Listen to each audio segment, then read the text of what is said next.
मंशा जैसे हीरे को पहचान नहीं पाया। मंशा इस घर में रहने के लायक ही नहीं थी और तुम्हें बहुत दिन तक इस घर में रहने नहीं दिया जाएगा। मंशा प्रेग्नेंट है। कितना इंतजार किया है इस दिन का।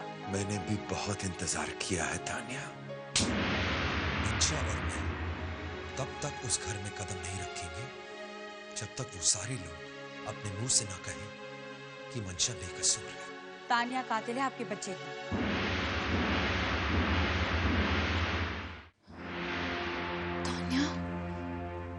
तान्या ने मेरे साथ बहुत बड़ा धोखा किया। उसने मुझसे मेरा बच्चा छीन लिया, मेरा विश्वास तोड़ दिया। तान्या को कभी माफ नहीं करूंगी, कभी माफ नहीं करूंगी।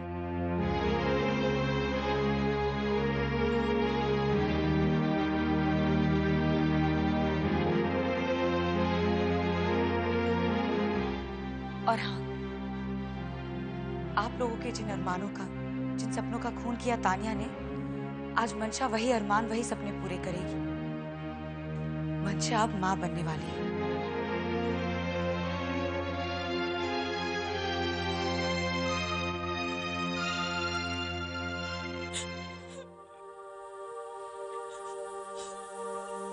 क्यों रो रही हो तुम? क्यों रो रही हो? मन को शांति नहीं मिली क्या? कविता, इस घर में जो कुछ भी हुआ है सिर्फ तुम्हारी उस तान्या की वजह से हुआ है, सिर्फ तान्या की वजह से। हमने अपना बच्चा खोया सो तो खोया, लेकिन एक और मां को अपने बच्चे से अलग होना पड़ा। और मंशा, वो बेचारी इस घर में आई थी हजारों ख्वाहिशें लेकर। क्या हुआ? उसे इस घर को छोड़ के जाना पड़ा सिर्फ तान्या की वजह से। नहीं कविता, एक्चुअली नहीं, सिर्फ तान्या की वजह से नहीं। इसके लिए तुम भी जिम्मेदार हो। हाँ, तुम भी जिम्मेदार हो। आंखों पे पट्टी बांध के घूमती फिरोगी तो सबको दुख ही दोगी और कुछ नहीं। ये सब हुआ है तुम्हारी नादानियों की वजह से। विजय, विजय प्लीज मुझे माफ कर दो। मैं इतनी शर्मिंदा हूँ, मैं खुद से आकर नहीं मिला पा रही हूँ। मैंने अपना बच्चा खोया और शायद भगवान ने भी मुझे एक छोटी सोच की सजा दी। मैं पूरे घर में किसी से आगे नहीं मिला पा रही और ये सब हुआ तान्या की वजह से। पता नहीं क्या हो गया था मेरी अकल को, मैं समझ ही नहीं पाई। वो तान्या मुझे इस्तेमाल करती रही, मुझे पता ही नहीं चला विजय, मुझे पता ही नहीं चला। तान्या ने हमारे घर की सारी खुशियां छीन ली। हाँ कविता, तान्या को अपनी खुशियां नहीं मिली ना, इसलिए उसने हम सबको दुख दिया। लेकिन विजय, मैं उस तान्या को कभी माफ नहीं करूंगी। कविता, सजा तो ऊपर वाला देता है, वो सारा हिसाब किताब बराबर कर देता है। लेकिन हम इंसान दूसरों को पहचान क्यों नहीं पाते? उनकी अच्छाइयों को, बुराइयों को कुछ नहीं देख पाते। इससे सबक सीखो कविता, सबक सीखो। तान्या जैसे लोगों के साथ दोस्ती करोगी तो दुख ही पाओगी। मैं देख भी चुकी हूँ और मैं सुन भी चुकी हूँ। विजय, विजय तुम प्लीज विनय और मंशा को घर वापस ले आओ। मैंने उन्हें बहुत दुख दिए, पर मुझे अपने दुख के आगे किसी का दुख नजर ही नहीं आ रहा था। और आज जब मुझे उस दुख का कारण पता चला तो मुझे अपनी गलती का पूरा एहसास है। और मैं ये भी जानती हूँ कि अगर मैं 100 जन्मों तक अपनी गलतियों की माफी मांगती रहो तो भी मुझे माफी नहीं मिलेगी। कविता, तुम्हारे पास एक और मौका है पछताने का। मंशा और विनय के कसूरवार हम सब हैं, लेकिन सबसे बड़ी दोषी तुम हो। तुम। मैंने तुम्हें पहले क्यों नहीं समझाया? शायद मैं भी तुम्हारी इन आंसुओं में बह गया था। पता नहीं मैं विनय से आंखें कैसे मिला पाऊंगा। मुझे प्लीज मुझे माफ कर दो। अगर तुम मुझे माफ कर दोगे तो मैं शायद बाकी लोगों से भी माफी मांग पाऊं। प्लीज मुझे। मैं तुम्हें माफ कर दूंगा, लेकिन सिर्फ एक शर्त पर। इस घर की बड़ी बहू बनकर दिखाओ, फिर मैं तुम्हें माफ करूंगा।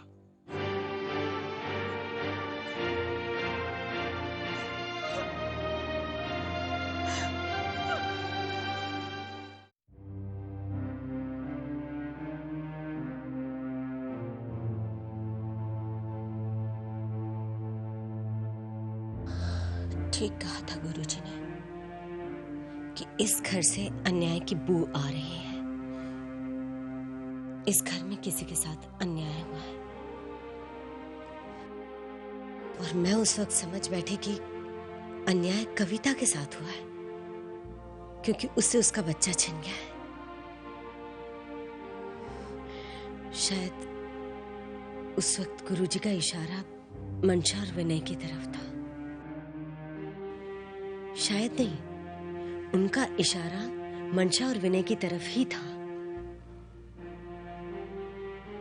आशा,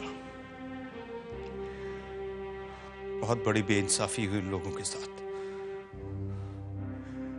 कविता गुस्से में अपने दुख की दुहाई देती रही और हम उस पर विश्वास भी करते रहे हैं? और ये बेचारी मंशा अपनी सच्चाई, अपनी बेगुनाही का सबूत देती रही और हम उसे नहीं देख पाए, उसकी सच्चाई को नहीं सुन पाए।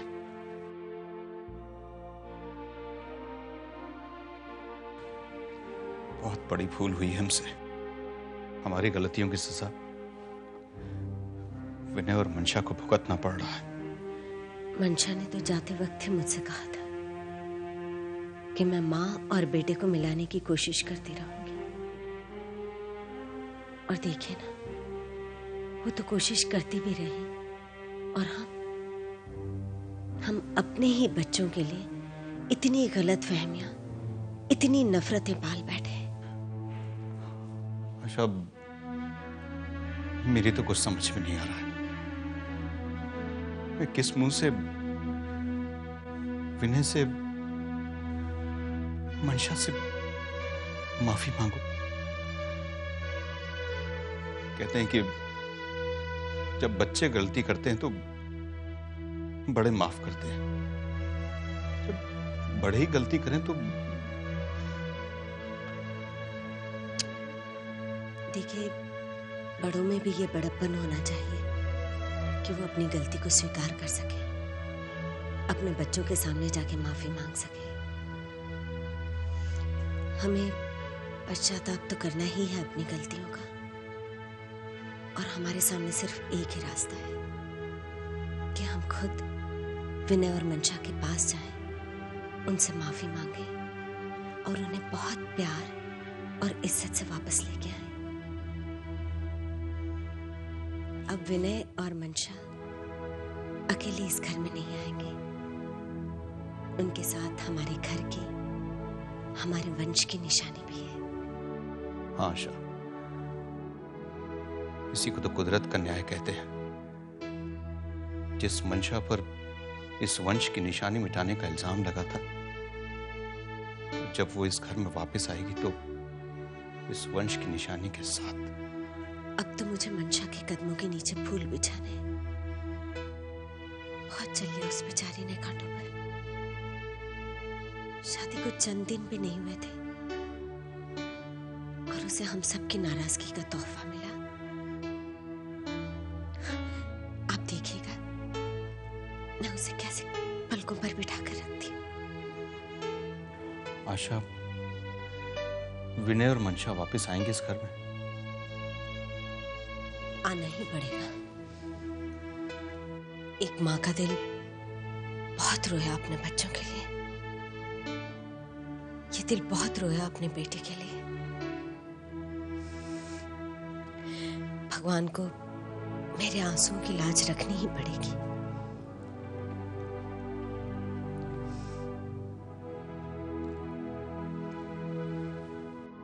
मैं आज बहुत खुश हूँ, बहुत खुश हूँ। अरे क्यों? लेकिन इतना तो बताओ कि क्यों?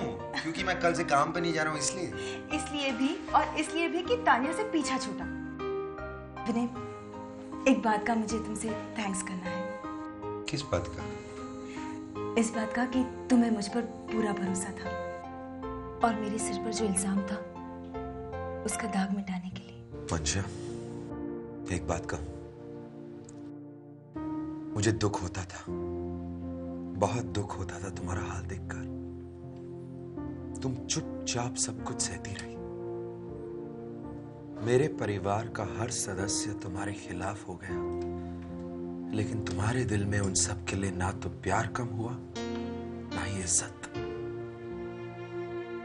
मंशा, तुमने मुझे आज ये बात सिखा दी है कि सच्चाई की हमेशा जीत होती है।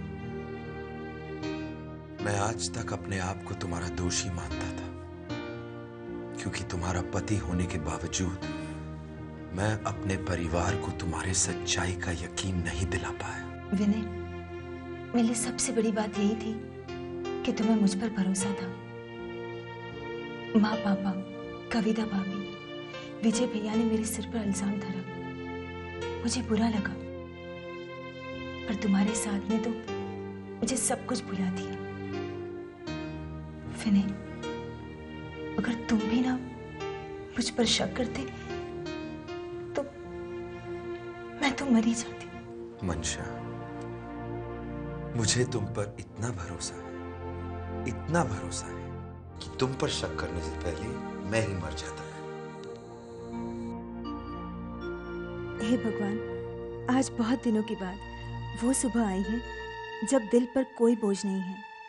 बस अब विनय के दिल में अपने परिवार के प्रति जो नाराजगी है उसे प्यार में बदल दीजिए। भगवान, मेरी इस प्रार्थना को आप जरूर स्वीकार कीजिएगा।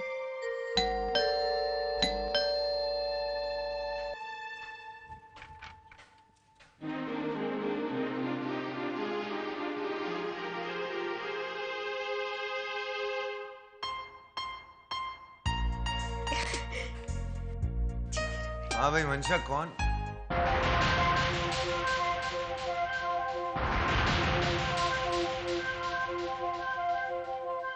हाँ भाई मंशा, कौन?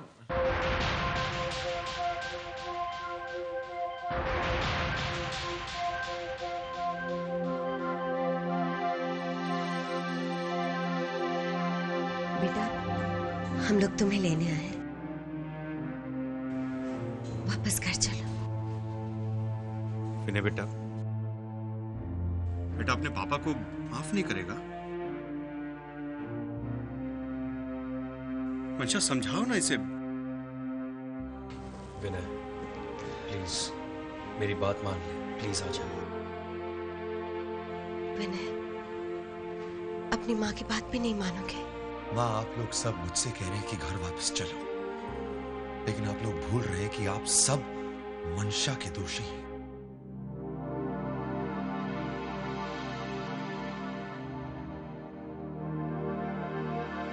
मंशा के सर पर झूठा इल्जाम लगाकर उसे घर से बाहर निकाला था आप लोगों ने। आज मैं आप सबके मुंह से सुनना चाहता हूं कि मंशा बेकसूर है। मंशा बेकसूर है? कसूर तो मुझसे हुआ है। मंशा, प्लीज मुझे माफ कर दो। प्लीज भाभी। नहीं, प्लीज आज मुझे कह लेने दे। विनय, मुझसे गलती हो गई। I'm sorry। प्लीज विनय, घर चलो। इतना नाराज है अपनी भाभी से कि बात भी नहीं करेगा। विनय, जो सजा देनी है तुझे मुझे दे दे, लेकिन प्लीज प्लीज घर चल। मैं तेरी बड़ी भाभी हूं ना, इतना हक तो बनता ही है मेरा तुझ पर और मंशा पर कि मैं अपना रौब चला सकूं। लेकिन आज मैं रौब नहीं चला रही। मैं तेरे हाथ जोड़ती हूँ,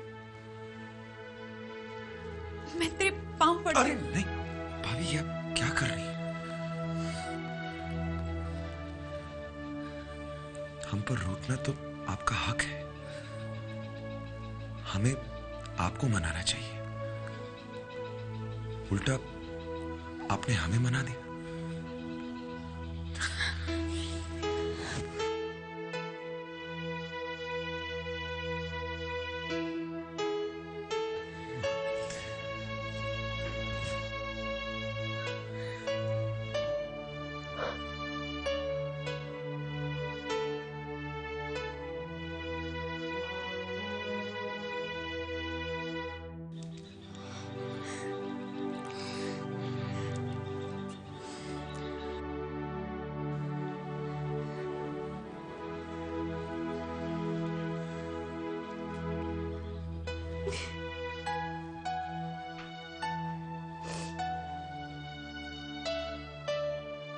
चलो बेटा, घर चलो। हाँ तानिया, मैं जितने दिन अमेरिका में थी ना, तुमने जब भी फोन किया सिर्फ विनय का नाम लिया, विनय की तारीफें की, विनय की बातें की, विनय के लिए रोई। विनय विनय और बस विनय। और अब विनय के साथ एक नाम जुड़ा हुआ है, मंशा। विनय के साथ जुड़ा हुआ नाम मंशा, ये बात मुझे कितनी तकलीफ देता है और ये तकलीफ मुझसे बर्दाश्त नहीं होती। तानिया, हम दोनों बिल्कुल एक जैसे हैं। मुझसे भी हार बर्दाश्त नहीं होती, लेकिन हम दोनों में एक बहुत बड़ा फर्क है। You are an emotional fool और अगर मैं तुम्हारी जगह होती तो मैं बदला लेती, मंशा से विनय को छीन लेती। कहते ना, everything is fair in love and war. क्या मोनाली, तुम ठीक कहते हो। विनय मेरा है, सिर्फ मेरा।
आजो बेटा,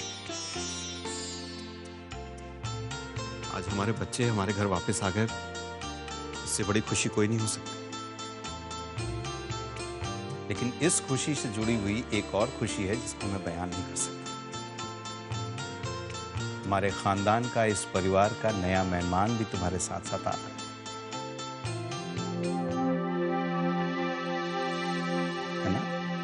एक मिनट, मैं बात सबको बता दूं, न्यू बॉर्न बेबी मेरे साथ मेरे कमरे में रहेगी। राइट? अब मैं भी बुआ बनने वाली हूँ। और हाँ विनय भैया, अगर आज के बाद आपको इस घर को छोड़ना है या इस घर को छोड़ने का ख्याल भी आपके दिमाग में आता है तो आप अकेले जाएंगे। मंशा आपके साथ नहीं जाएगी। राइट? चल पागल, इतने दिनों के बाद तो इन दोनों ने घर में कदम रखा है, अब इस घर से जाने की बात कोई नहीं करेगा।